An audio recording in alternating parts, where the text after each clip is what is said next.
Om Madhuvatarayate madhuksharanti sindhavah madhvirna santoshadhihi madhunaktamutoshasi madhumat parthivagam rajah madhudyaurastu na pita madhumanno vanaspatir madhumagam astu suryah madhvirgavo bhavantu nah.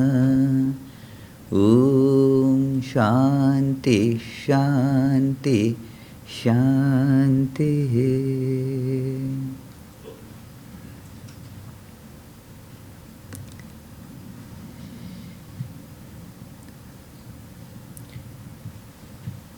The words heaven and hell, going to heaven, going to hell, are commonly heard even in our day-to-day usage without reference to religion.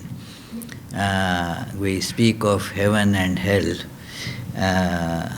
and generally it is assumed that the heaven is a place where we will have immense happiness and no shadow of misery will ever touch there.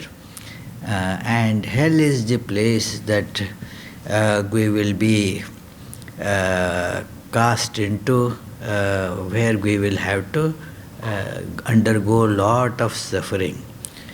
It is also sometimes referred to as when a place is very disagreeable, a lot of torture, very bad, and we don't want to go there, we characterize it as hell. This was like hell, as if we know what hell is, and so say that that was like hell. So it happens like that. Once one a devotee got very upset with me for something that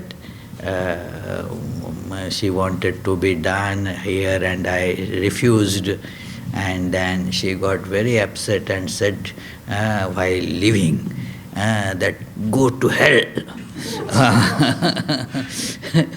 So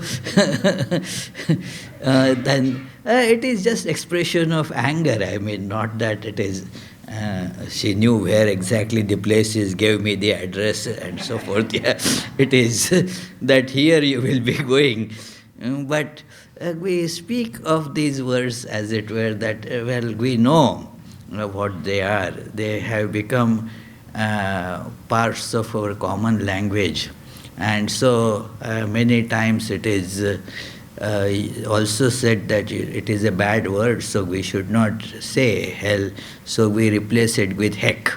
So it is, and so it is said that, well, those who don't believe gosh, go to heck. So it is in religious literature also we see that since we do not see that kind of a place around, it must be a place, heaven or hell, these must be places where we go after death. Because while we are alive, we go to many places where there is happiness and where we have to undergo a lot of unpleasant situations and are not happy at all, in fact intensely suffering. Yet we see that it is firstly not everlasting, and we cannot say that it cannot be made better or worse. In case of heaven, we had some happiness, but we still feel that it was not the ultimate. The happiness still has scope to go a little higher. And so we feel that not here, and not on this earth, and not while we are alive, we more or less derive this conclusion that while alive, we can get only this much.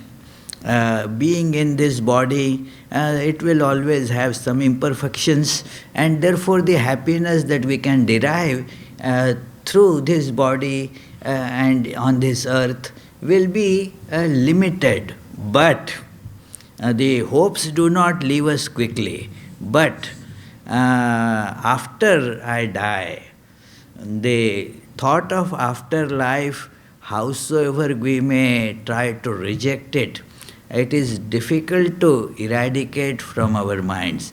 It will keep on coming again and again, even in the minds of non-believers. The reason that Vedanta gives for this is our true soul, our self is immortal, and therefore we cannot conceive of annihilation as such. And so there is the constant idea that we cannot shake off, and that is the afterlife. The body is surely going to die, that nobody can deny. We may think of immortal life, but in the hearts of our hearts we know that it cannot be the life of this body. But yet, while the body perishes, we still survive. And what happens to us after we die? And then the ideas of heaven and hell become really very, very poetic there. That because it is all left to imagination now, so you cannot give a direct address. You cannot give somebody that this is the flight you take and thus you go there. So there is no verification. Somebody cannot come and then tell us the accounts that it is like this and like this and like this. No.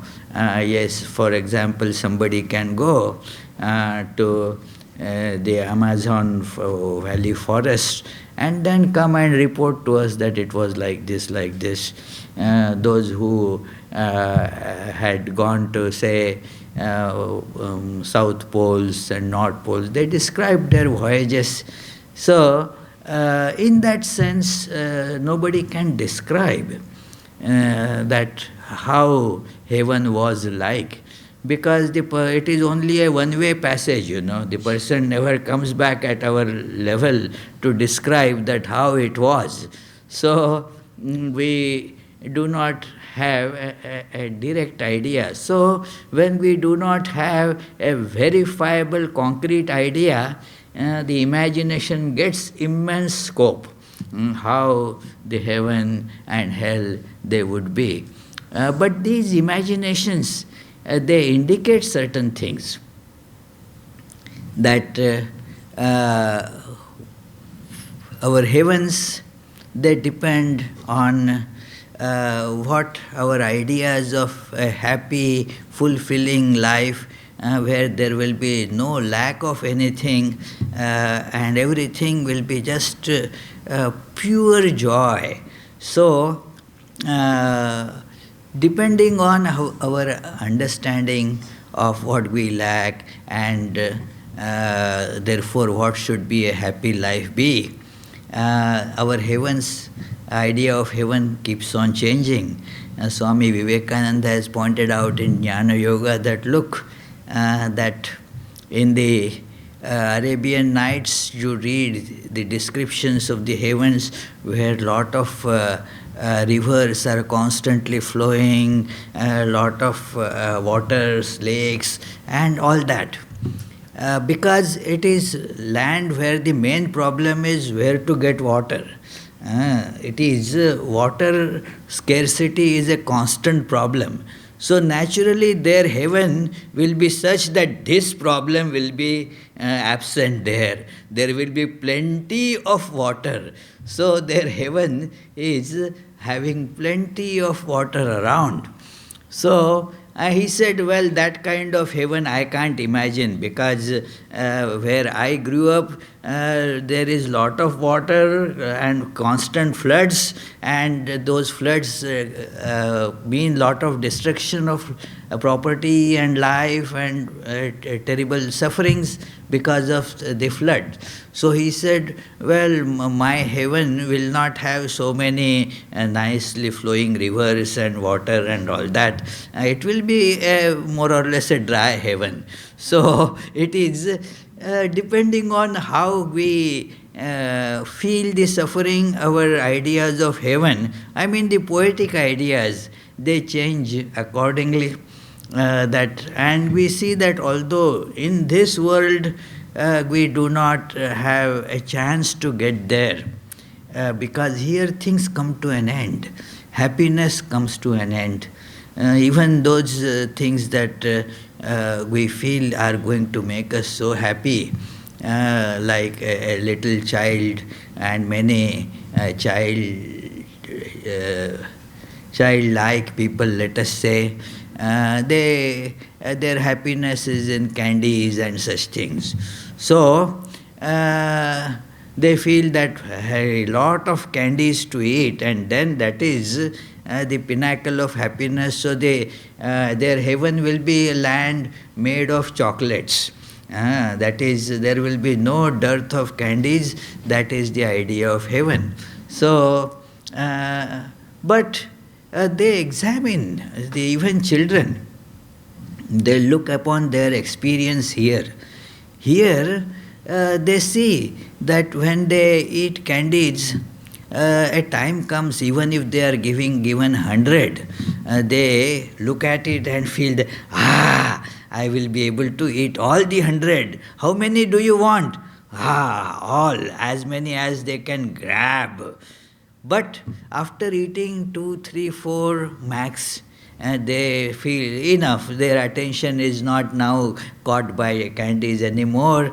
They go to some other distractions. So it is, and this memory remains with them that the candies cannot always be liked.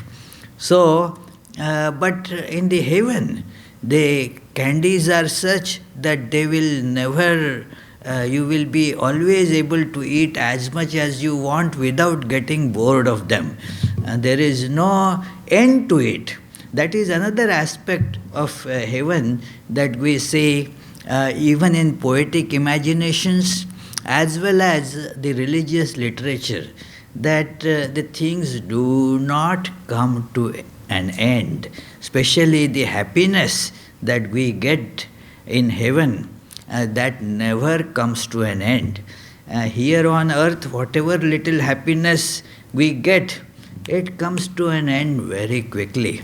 And then we are again left with the problems to deal with. So, therefore, a common idea about heaven is that it is where the happiness never comes to an end.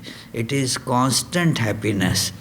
Moreover, here for happiness we have to pay, There you don't have to pay, because we pay means suffering, That it is, to get certain things is very good, but to pay, so we don't like to pay.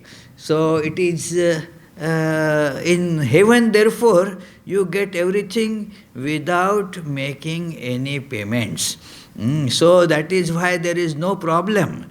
You get to live in the best house without having to pay and buy. Therefore, probably there is no real estate agents there in heaven, because you get to live wherever you want to, in the best possible place without paying for it. It is therefore there is no possibility of fights either. Here fights are there on the earth, and so it creates lot of problems, the struggles and all.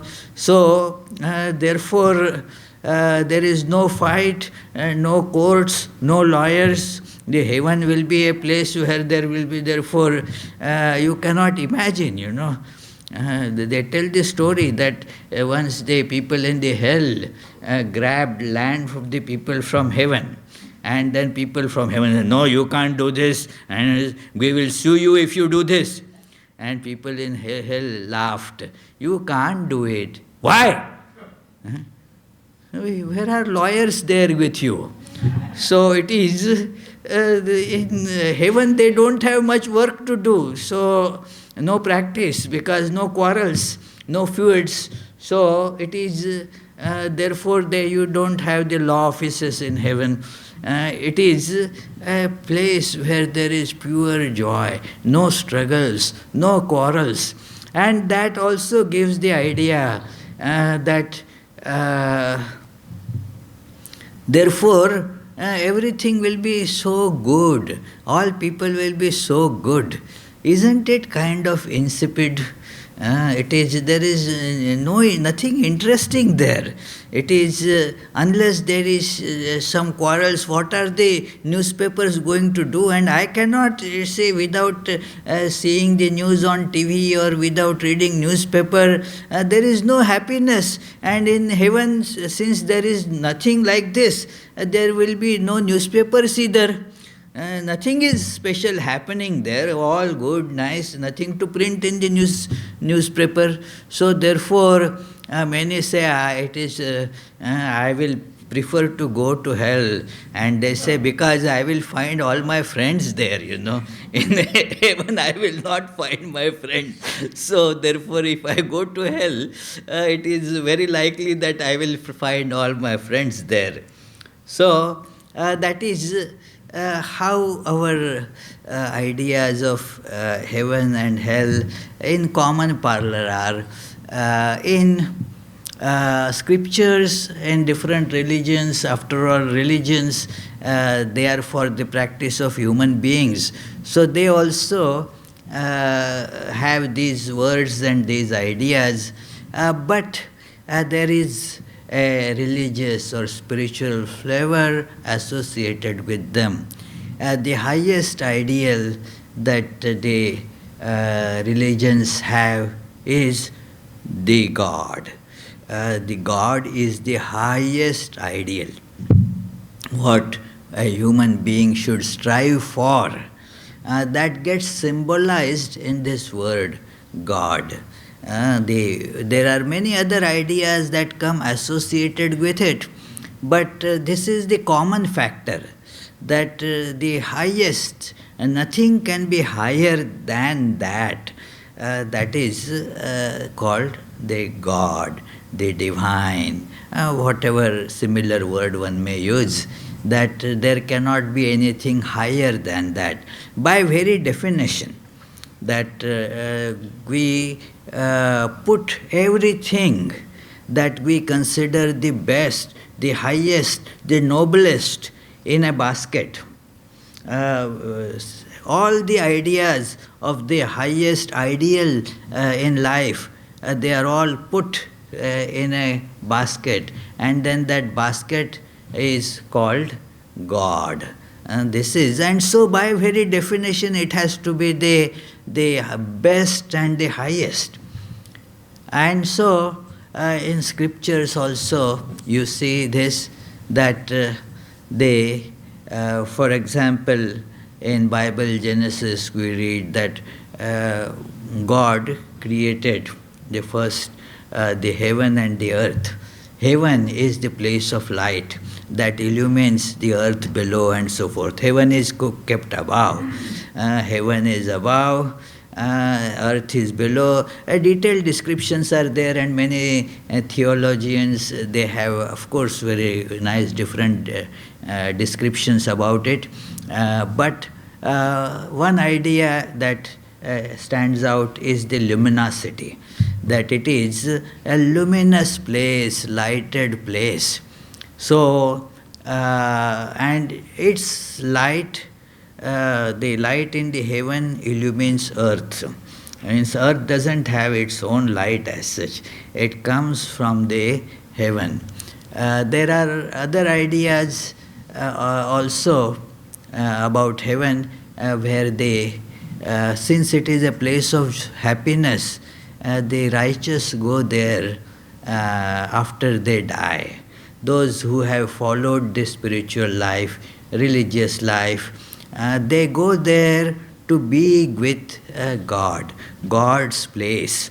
It is going to God, back to God. Many theologians express it like this, and in Bible you read that yes, that you will be rewarded by your Father who lives in heaven. So it is therefore shown as you go back to God. You have come from God, and now where do you go? You go back to God, where the life is eternal. Here on earth the life is transitory, but then in heaven you will be with God, the place of God. And so a lot of Jewish as well as Christian literature points out to this, that it is going back to the Garden of Eden, that it is where before, means Garden of Eden, before that Adam ate that fruit and all that, the things got corrupt. Before corruption, that pure Garden of Eden, going back to that and following the commands, they are like these traffic directions. When you want to go from a place A to B, then there are the directions given that you go like this, like this. So the scriptures are like the guidelines, directions as to how to get there and attain to your pristine purity. So it is certainly not the place on this earth, according to them. It is not a place as such, but a state of mind where you go. In many these scriptural passages, it is shown as a place where God lives, and then if you do God's bidding, then you will get there. About hell, the Jewish as well as Christian ideas, they differ a lot in the sense that it is not considered a place that has an afterlife significance. That after you die, then you get there, not necessarily. There is right here, you just because the idea of afterlife is not associated with the word that is that signifies hell. So hell means destruction, death, and so forth, that painful situation. So the word actually seems to be historically associated with a Greek as well as a similar Hebrew word, Jahannam, which actually also in Arabic it gets called as hell, Jahannam. So it was a valley near Jerusalem where the sacrifices of these children and all supposed to happen, and also all the dead animals and dead human beings all were put there, and a fire was kept constantly burning so that the stench will not come. So that is why that place was called the Jahannam or hell.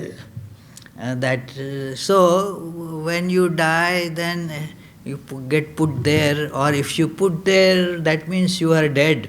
So it is the place of just death. But then, when the ideas of life after death came, and then this got associated with the if you do bad deeds, then you will go to hell. And again, the hell also will have to have the pain should be how much? After all, on earth you have pain, but then after some time you get relieved from the pain, either because you get used to it and it doesn't appear like pain that much, or the situation changes and it appears to be a better thing for you. So the pain also is not everlasting. But just as we want to have the heaven where the happiness never ends, and we have to have a hell where pain never ends. So eternal hell, if you do not obey obey the commands of God, then you will be pushed into eternal hell. No escape from there for eternity.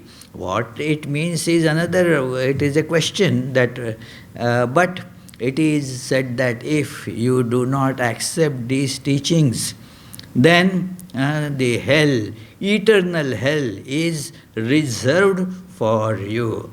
In Islamic interpretations, at least one of them, every religion has a lot of variety about it.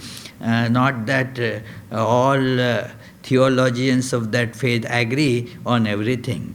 But one commonly accepted understanding in Islam is that, well, everybody, whether righteous or sinful, whatever, every person after death, they they remain in their graves till the day of judgment.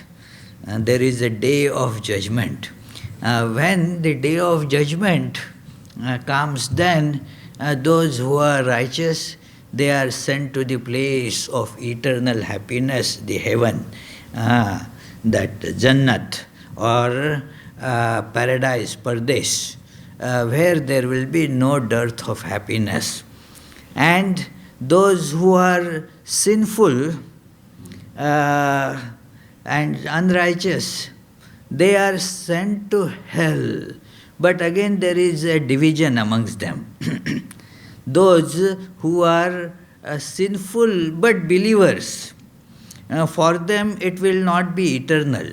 But those who are non-believers and sinful, they will be sent to eternal hell. So it is not, being non-believer is a big problem. If you are non-believer, then there is no escape from hell for you. It is an eternal hell. So this is an idea that is presented, although almost all modern Christian translations and even Judaic translations of Bible, they do not contain this word hell at all. Any reference to hell is no longer there, because they see that there was never this idea of after death punishments, that whatever is there is this life. So after the life, then you will be cast into some place that is hell. That is the interpretations that they have for these words is not, they do not see its connection with afterlife. And so therefore this word has been dropped. In most new translations of Christian Bible, the word hell is completely absent, either in the Old Testament as well as in the New Testament. You don't find the word hell at all. And but there are very fanatic preachers who do not agree with this. They say that the hell, a mention of hell, our Lord has mentioned hell, and there is a reason for mentioning this, so that people will follow the path of righteousness without fear of death, without fear of being cast into eternal damnation in hell. How can you make people follow? How can people be inspired to follow the teachings of the Lord? And therefore, we have to tell this about hell. Hell, we have to, and so there is hell, there is real hell. Where it is? Well, there is no authentic description about it, but one preacher says that why there is no description, because Satan has a trap, and when it is a trap, you don't tell where the trap is. It is when you want to trap a person, then you don't put a big board there, this is a trap. No, it is not mentioned so that people will walk into the trap and get caught. And therefore, where the hell is, it is not described. But if you are righteous, if you follow what God has taught, then you will escape hell. It is Swami Vivekananda has in the book Jnana Yoga, there is a beautiful chapter about the evolution of concept of God, Maya and evolution of concept of God.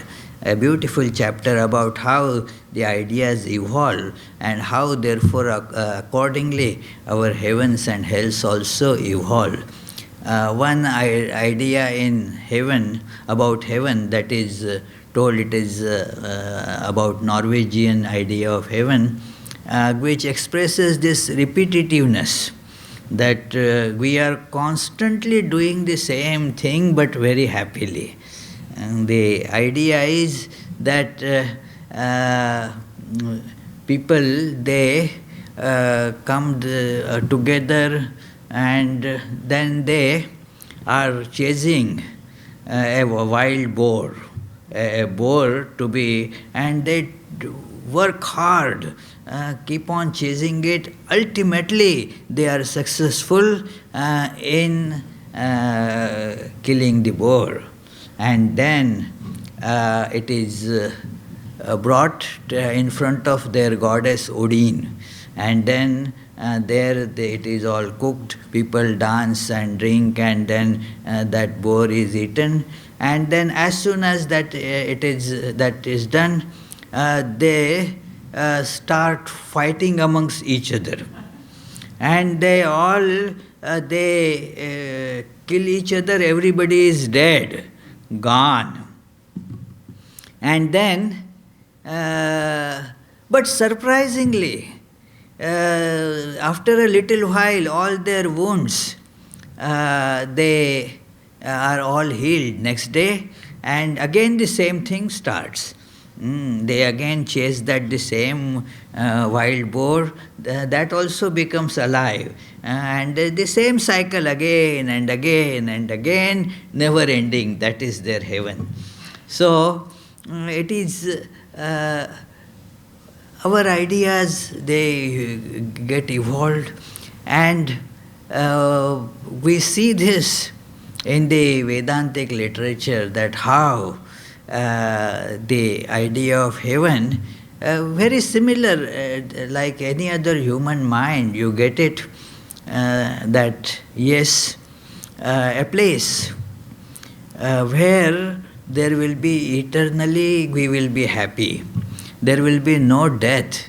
It is expressed in Kathopanishad as I am not going into the details of the story, But a young boy has been given 3 boons, and by the first boon, he symbolically asks for all the happiness on the earth, and by the second boon, he asks about the heaven. स्वर्गे लोके भयं किंच नास्ति न तत्र त्वं न जरया बिभेति उभे त्वीर्त्वा अशनाया पिपासे भोगातिगो मोदते स्वर्गलोके. So Swargalok, that is the Sanskrit word for heaven, which means Suvarga, that gets connected. Su means very good. That state or that place which is very good, not like this earth. So, what happens there? I have heard of that place, this boy asks, that where there is no fear. One problem here is fear. What will happen tomorrow and so forth. It is a fear. So there is no fear. Heaven means no fear. Then what else? There no old age also. There is no old age and no death. Great idea, is it not? No death, no old age. But our problems are like that, it is something is good in one this thing in one perception, not always good for everybody. If there is no old age, no death, no disease, all the business of these mortuaries and you say the funeral places and all that will all go away. It is, they will have no jobs. Some time back it was we were telling that this year there isn't much snow. Cold is there, but the snow is comparatively much less. What nice days, it is. And another person told, and yes, I realized that those people whose business is snow removal, they are suffering a lot because they do not get work. So heaven of this type is also a problem. But he says that it is, people go there beyond all suffering and modate, always happy. Tell me how to get there. And it is told that there the God or God of death, who is the teacher there, who has given the boons, gives all the necessary instructions as to what sacrifice you have to do so that you will get there. But as soon as this boy saw through this, he saw there is a problem there. It is not free from problems. It cannot be. And so he immediately rejects that and asks the third boon, that tell me the secret of this self, who am I? That is not exactly the language he uses, but that is what is hinted there, that what happens to the inner being, who is that? Tell me about that inner being, this self. So, what is the meaning of existence? What is the meaning of non-existence? So, there you see the idea, and which is elaborated in Bhagavad Gita as well, that the what is heaven is also fraught with the same problems. Where there is I and you, where there is separation, there will be problems. And so, even though you are thinking of lot of pleasures, that lot of candies for me to eat, so it is, you and candies will be separate again. It will not be all the time happy situation. There will be conflicts. Wherever there are two, there will be conflicts. And so this idea of heaven is seen as very limited. It is therefore shown that one should transcend that, go beyond that. In fact, in Bhagavad Gita, they heard, Lord Krishna has heard a lot of criticism on this concept of heaven and going to heaven, that they are all based on our desires. Whatever desire of enjoyment we have, that is just stretched and presented as heaven. So he says that that is not the life that a seeker of truth will look for. There, the idea of hell in Bhagavad Gita and also in some Upanishads is the life that one leads here. If that person is leading a life that is just running after sensual objects of the senses, and trying to fulfill those desires, then he says that you are at the door of hell. In 16th chapter of Bhagavad Gita, you read this verse that Trividham narkasyedam dwaram nashanam atmanaha, that this is the three passage gate for the hell. And what are those three parts of the gate to hell? Kamam, krodham, tatha lobham. That it is the desires and the anger and covetousness, all that, it is greed, that is the door that leads to hell. So some sense of an address is given, that if we have these desires for sensual pleasures, then where are we going? We are going to hell. If we have this greed, where are we going? Well, you are going to hell. It is, so the idea is control that. You have to check your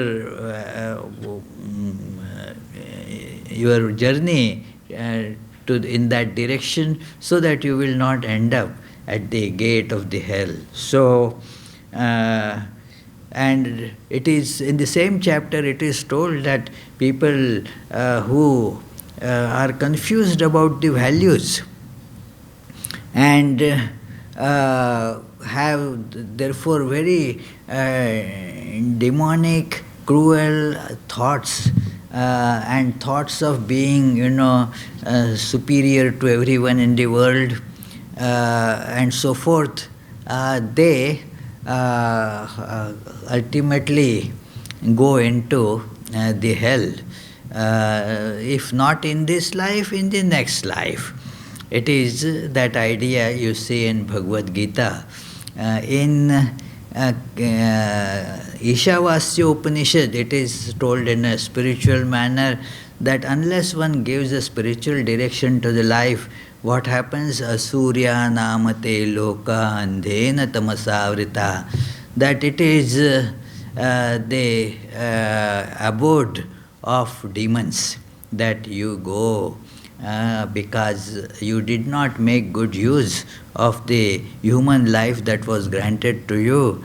So you go to a life much below this earthly life, where because you deserved that, you asked for that, you were after sensual pleasures, and in human body you cannot really get much of it.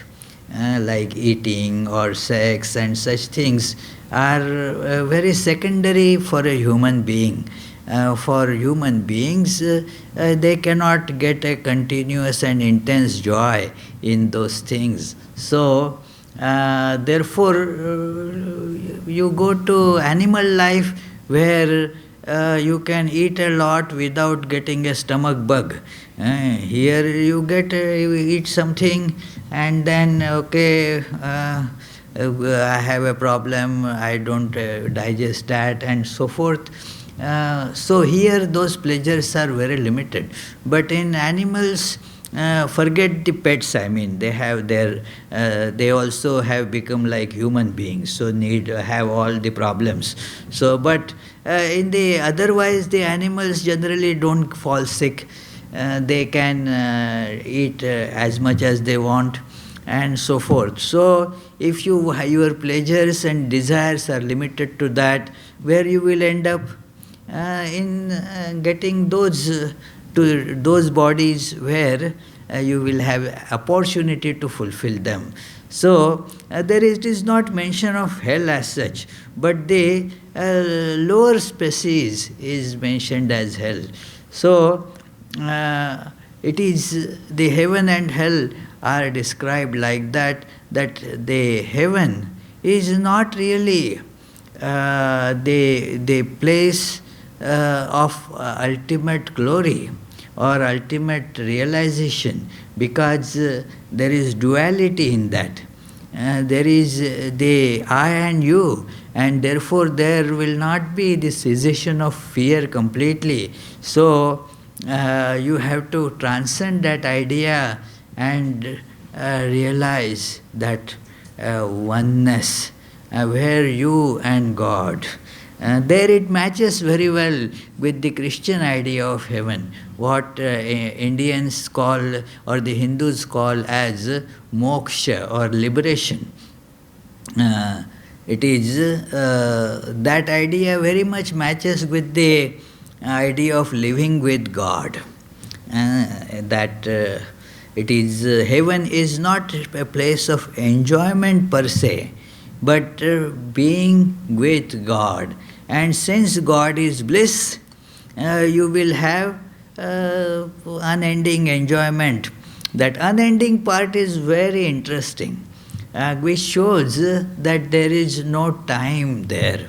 That it is beyond time, and therefore it is also beyond space. It is the time has stopped there. And when think of time being stopped, nothing is happening. When something is happening, there is time. If nothing is happening, then time is stopped. So, in heaven, and time is stopped. No space, no time, no I and you, no distinction of any kind. And thus, there is no obstruction to the inner bliss. This inner bliss, therefore, is eternally present there. This is what is indicated or spoken of in these heavens. There are allegorical stories in many Hindu Puranas, epic stories, and there is the description of heaven and hell, and categories of 7 types of hell and 7 types of heaven. That is also told there. Just because it is to engage us in stories, and through stories to give truths. This is very similar to the Greek idea of this heaven and hell as the concentric circles. In Dante's Inferno, you have some depiction of it, that it is a place with 9, circles. You go one after another into deeper and deeper, and in the outer it is a circle. It is not really a hell. The righteous people, they are getting their rewards there, but it is still not heaven, because they are not with God. So they are waiting from there to get united with God, go to heaven. So there is no suffering mentioned there. It is a place of comparative happiness. But then as you go to the inner and inner circles of that inferno, more and more pain and heat and all is felt.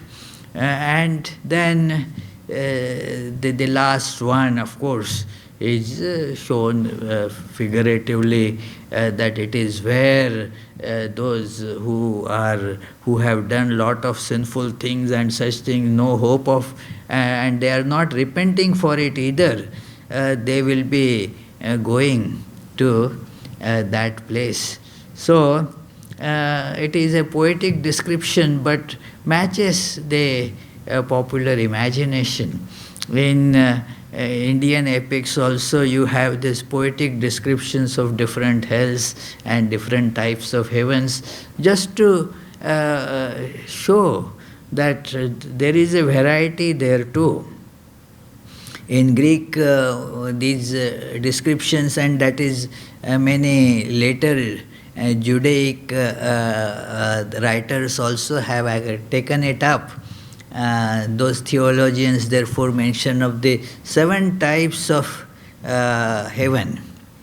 And then they are like the 7 circles that, and all the sun, moon and planets, they are included, very similar to the Greek idea, but they have added an 8th one, and that is where God lives.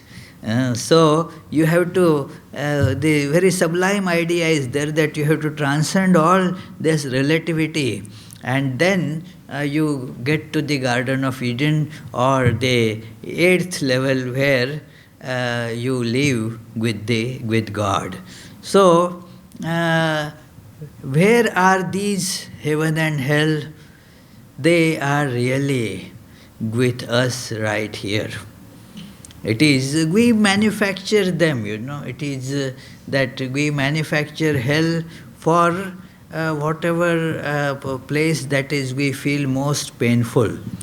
And we will see the common this thing there is, it is a place of fire, quarrel, anguish, suffering. It is, here we feel a lot of it. The enjoyment here is like that. It is promise, not enjoyed. That not enjoyment. The Greek mythological, that Swami Vivekananda compares our world with that hell of the king Tantalus.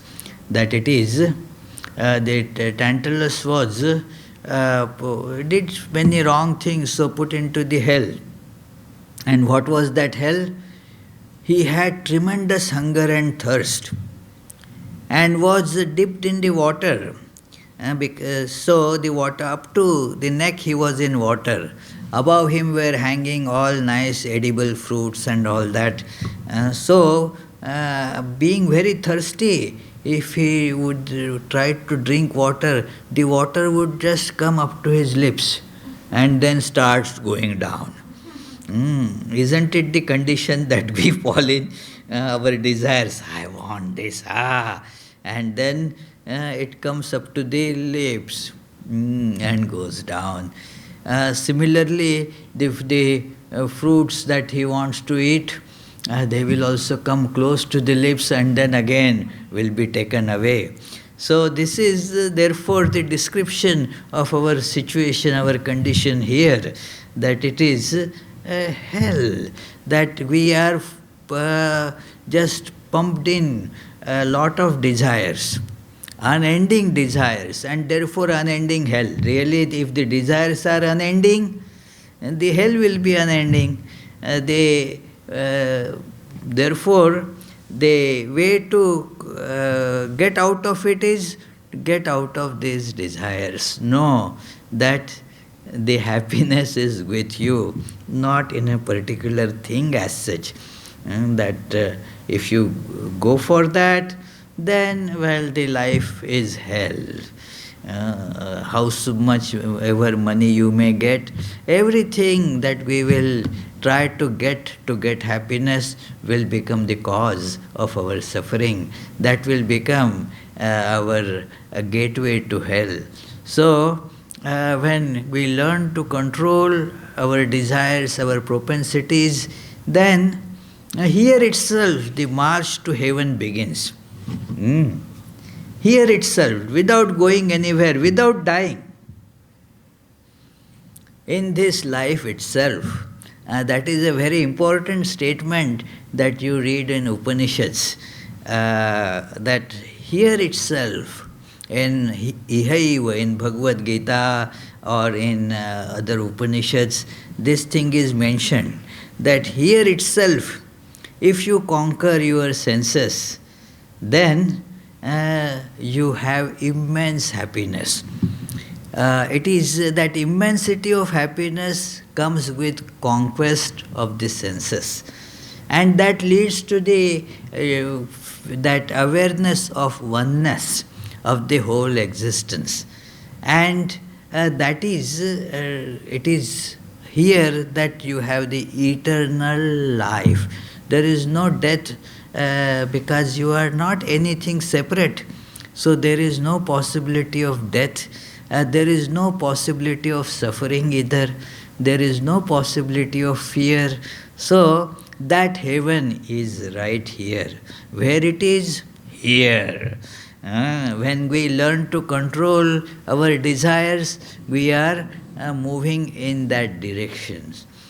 When when we go in the directions of increasing our desires and increasing our propensity to run after those objects, we are creating hell for ourselves right here. Even without dying, we will see the life will become full of conflicts. A lot of burning pain will be felt right here. Don't need to go anywhere else. Right here, all the anguish and pain and burning sensation and all will be felt right here. So this is the where Vedanta tells that where your hell and your heaven is. That the life that goes after sense objects, you create a hell for yourself right here. The life of control paves the way to go to heaven right here again. Don't have to go anywhere. This is the address. This life is the address for both of them. Where we want to go is a matter of choice, friends. Our choice lies here. The function of choice is only here. Other things we get as a matter of, we say, our karmas. Our karma brings other things. But the choice lies here, which direction you want to take. And the direction of satiating or running after the sense pleasures, or the direction of controlling them. What the Kathopanishad calls as this choice comes to human beings. That which direction you want to take now. You are at a fork. And now you have to take this or this. And most people, he says, that go after the pleasures. But thus they come to the that sufferings here itself.